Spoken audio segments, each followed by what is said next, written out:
Not all love is just black and white, and Edward Scissorhands is no exception. Hello, ladies and gents, boys and girls, people of all ages, sexualities, and more, and welcome back to another film review. And today's film review, we're starting with Edward Scissorhands. An inventor comes up with a concept to build himself a child, a boy of his own, and he names him Edward. Edward is an evolving being, an artificial intelligence that essentially believes itself to be a human being. But one terrible night, one very terrible night, the inventor who tries to help Edward fully become a man by giving him the one thing he doesn't have, hands, drops dead in the abandoned Gothic castle in which he constructed Edward, leaving the young boy in isolation forever.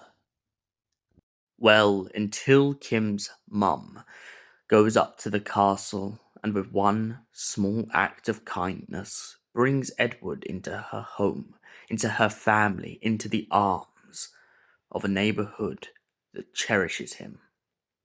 But the problem is, some people do see the world as just black and white, and this makes it 10 times harder for Edward to fit in.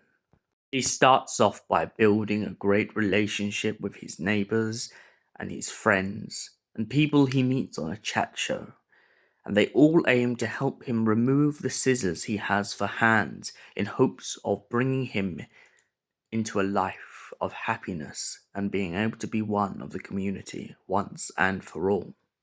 But the challenges truly start for Edward when Kim arrives home and finds him in her bed. Kim has been away with her friends up in the mountain for a while, but when she's returned, she's frightened at first by Edward's appearance and all the scissors and all the blades. With the help of her mother, however, and her father, Kim eventually manages to calm down. However, her boyfriend never truly accepts Edward and seems to mock him, seeing him as nothing more than an abomination, and begins to become jealous when he starts to see that Edward secretly has a heart for Kim. Edward never says this out loud, but his actions towards her and the fact that he does anything she says begins to speak way more volumes than words could ever do. One night, Kim and her friends decide to break into her ex-boyfriend's house, along with her ex who was her boyfriend at the time. But her boyfriend decides to make sure that Edward gets locked up, and so the family turn up and are absolutely ashamed of him. However, this is not the end of the problem for Edward, as it turns out that her ex has vengeance against him and almost runs her little brother over. Edward jumps out into the street in hopes of saving Kevin from being run over. But after this, he is then chased by the ex-boyfriend out of town back to the Gothic castle where he began. Edward sobs and cries, worried that he may have hurt Kevin in the process due to his blades. And so he goes back up to his room in the attic of the Gothic castle. But little does he realize that Kim has been followed by her ex, and her ex aims to destroy Edward once and for all.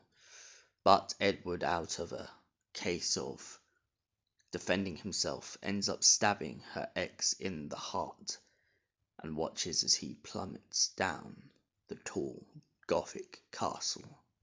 Due to the failed community relations, and also the fact that one of the neighbors almost took advantage of Edward, he decides that it's time that he stays up in the castle forever. He can never return home. He can never be back with his family. Edward and Kim share a kiss, and then Kim returns back to her life down below.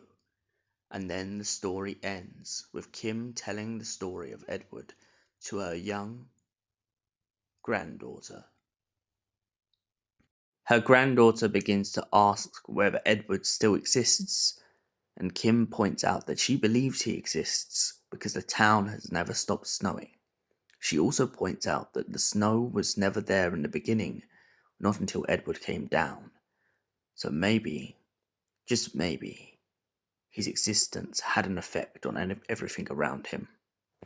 So, what was my thought of Edward Scissorhands? Honestly, this was one of my favourite films back in the day, and it still is. On the pure basis, is I love Edward's attention to detail and the fact that he is this embodiment of being different, of not conforming to things that are ordinary. He's a very gothic character, and he doesn't spend too much of the film talking, but the little words he does say and the way that he comes across just show that he has such character. I mean, there's brilliant scenes where he ends up cutting all these hedges and people's hair and dogs' hair. But then I also like his stubbornness when he gets caught. He has an argument with the family in which Kim's mum and dad pretty much try and give him the talk about what's right and what's wrong. And this is all because a doctor has said, due to him being in isolation for so long, they believe he doesn't know the difference between right and wrong, which is clearly wrong in this story because he does know the difference. He knows that murdering is wrong. He knows that hurting people is wrong because he always feels guilty when he cuts people. Edward is a character who essentially is struggling with living in society due to the fact that he doesn't have any hands. Not just the fact that he doesn't have any hands, but also the fact that he is struggling because he has never had to adapt within a community. He is an exile, as they call it, but he's an exile, but not by his own choice. He's been abandoned, not finished. He is a creation by a creator who was in the midst of creating something beautiful. But sadly, the project was never finished, and Edward is the result. Kim, however, is also a very great stronghold in this film on the basis that she shows that some people out there can change, and her ex-boyfriend is an example that some people can't. He's relying on the past and being annoyed about what used to be. Whereas Kim is accepting and moving forward. Yes, she was scared at first, but that's because she didn't understand. And this is the great thing between her relationship and Ed. Her relationship with Edward is she was scared of him because she didn't understand him. But then she loves him when she realizes how different and how beautiful he really is.